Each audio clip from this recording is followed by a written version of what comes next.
Hi guys, চলুন Argentina বনাম ভেনেজুয়েলার ম্যাচটি আপনাদের সাথে শেয়ার করা যাক, যেখানে আর্জেন্টিনা 1-0 গোলে হারালো ভেনেজুয়েলাকে। আর্জেন্টিনা ভক্তদের জন্য এটা প্রত্যাশিতই ছিল, ভেনেজুয়েলার বিপক্ষে জয়।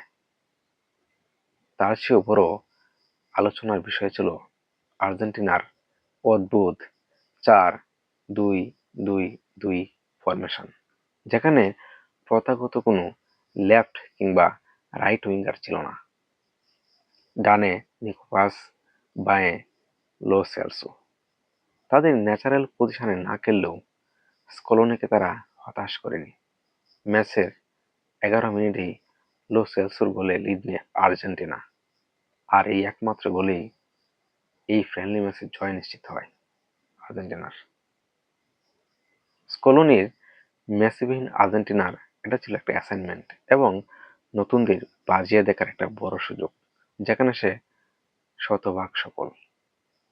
দারুণ খেলেছে নিকো পাস, শুধু কপাল খারাপ হয় গোলটাই পাওয়া হয়নি এই তরুণ তুর্কির। গুলিয়ানো, সিমিওনি, মার্কুস সেনেসিও দারুণ খেলেছে।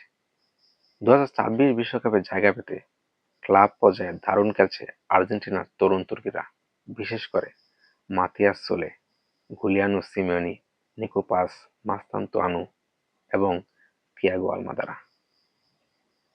স্কলোনির ডাকে শেষ পর্যন্ত আর্জেন্টিনা দলে কে জায়গা পায়, এখন দেখার বিষয় সেটাই।